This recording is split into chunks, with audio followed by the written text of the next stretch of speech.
Hello everyone, welcome to another tutorial on RA series MCUs. In this episode, we are going to show you how to design a frequency counter using high-speed comparators in RA chips. So, let's say there is a sinusoidal signal with a fixed frequency and we would like to measure it. How do we do that? Well, one method is to make use of a high-speed comparator module to track the zero crossings. What we mean by this is whenever the sinusoidal signal is crossing over from positive to negative or the other way around, we can register that timestamp. The program will basically rely on the callback function that is called when the state of the comparator changes. And these changes are triggered at a level set by the user, which in our case is the baseline level of the signal. Whenever the comparator callback function is called or a zero crossing is made, the time since the last zero crossing is taken and multiplied by 2 to get the time period of the signal, which then gives the frequency of the signal by inversion. Now, you must note that only certain RA MCUs support these high-speed comparators, and for our demo, we are going to use the RA8D1 MCU and its evaluation kit. The connections for this will require one signal input that is connected to the P004, which is an ADC pin. Let's dive into the project then. We shall open the E2 Studio. We want a project for the RA MCU, so we will find the RA project options. Select RA C++ project and click Next. We will then give the project a name and then enter the project settings. We shall keep the FSP version to the latest as possible. As the platform, we are going to select the EK-RA8D1, which will also locate the actual MCU part number used on these boards as shown in the device choice. Then we will proceed with the default settings. It's going to be a flat project, executable, and bare metal minimal configuration. Once the project has loaded, we shall open the configuration.xml file, which will then open a graphical interface to modify the project settings. Let's start by adding the stacks. Our first stack is the high-speed comparator stack, which is to be found in analog category. Then we add the ADC stack, which will be used to capture the input from the signal source. And then we will also include a DAC stack, which will be used to produce a reference analog signal for the comparator module. To start with the comparator stack settings, we will first change the name and remove the 0. It's not essential, but we shall just keep it like this. Then we will enable the pin output and name a callback function. We will also set the interrupt priority for this peripheral. After that, we are going to have two important settings. We need to define the pin which is being used as the analog input signal port. In this demo, we are going to use the AN000 of channel 0. For the reference voltage, we shall assign the DS0 pin.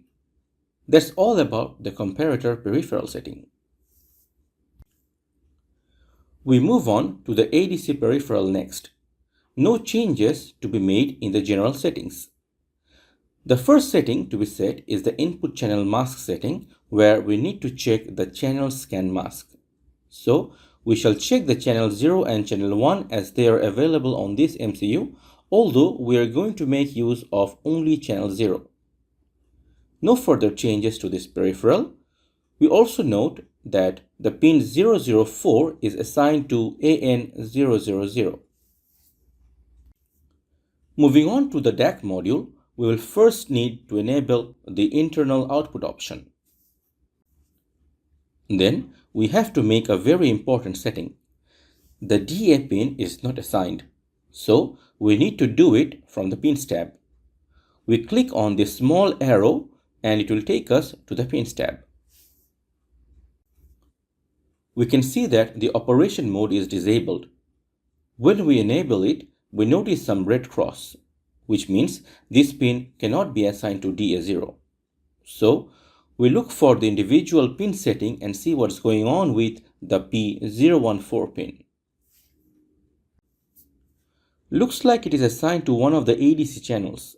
So we click on this arrow and that should take us to the ADC pin settings. From here, we simply unassign pin 014 from AN007. Now going back to the pin 014, we will see that it has been assigned to DA0 channel. Double checking on the stack settings, we will notice that P014 is now assigned to DA0. Now, we are ready to generate the project contents. That is, the project will be configured with the peripherals we have just selected. In the Developer's Assistance menu, we will see that the peripheral APIs have appeared. Now, moving to the HAL entry file for the programming part. We will activate the C++ perspective for a slightly better view. Starting with the code, we will first declare a float variable frequency that will store the value of the calculated frequency. Then we will define a division factor macro. This is basically dividing 1 by the clock speed of the PCLKD component, the clock of the timer module. We can check for the value from the clocks tab. Then we will declare variables I and j and initialize their values to 0. These are to be used as counters. Then we will declare two integer variables. These will store the timer cycle values and another will store the raw ADC measurement values. We need two more macros. The macro defining the DAC values for reference voltage. In this case, it is a 12-bit DAC, so 2045 is somewhat equivalent to 1.65 volt, which is half of the maximum 3.3 volt. Then we will simply use the macro channel 0 to refer to the channel number for the ADC, which in this case is the value 0. Okay, we are done. We can now proceed to the HAL entry function. As usual with these projects, we will declare the FSP status variable and then we will declare a comparator specific variable, stabilize time, and set the value to 0. This is required for one of the comparator APIs we are going to use later. In the next few steps, we will implement a number of APIs from the peripheral modules.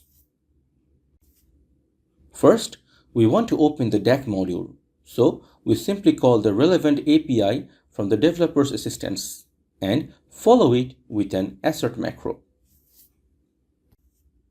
In a similar manner, we will bring in the API for ADC and comparator modules. Once the modules are initialized, we will then implement an API to set the DAC value, the DAC_write. Once we insert this API call, we can use the DAC value macro here. Next, the ADC scan configuration is implemented, followed by the DAC start.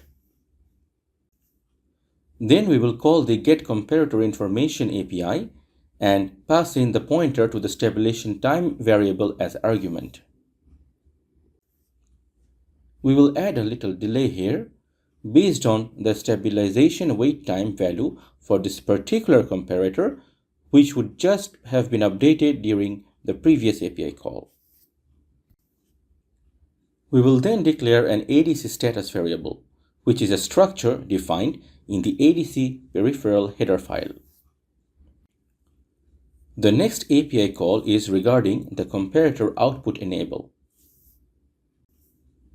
Then we shall write some codes to initialize a timer module. We will use the RBSP module start to initialize the GPT timer and then reset the counter values. We will then make a while loop. The loop starts by initiating an ADC scan using RADC scan start.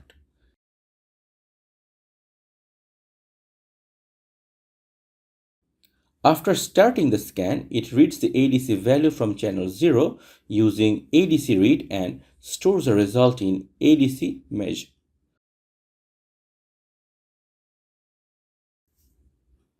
Our Hall entry function is now done.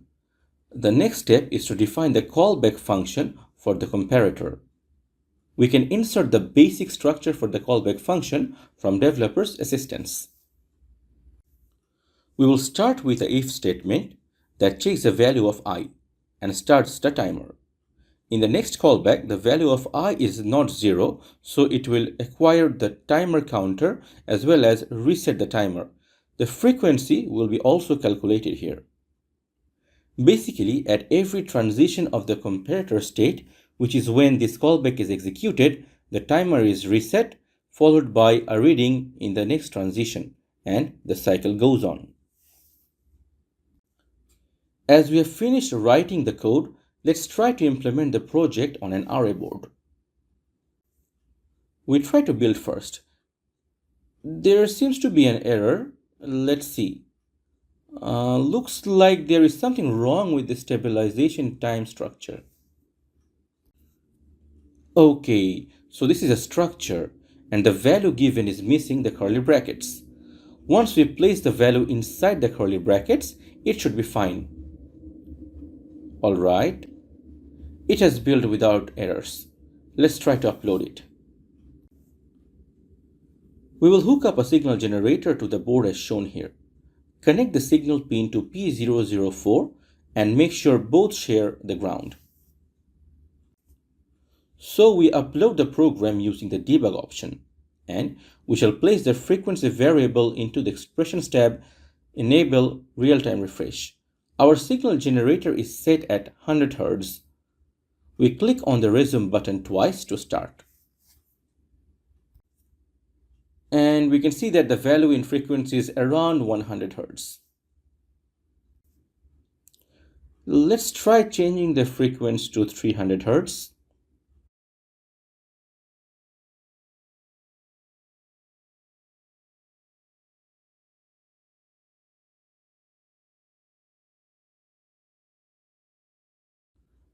Okay, now 400 Hz.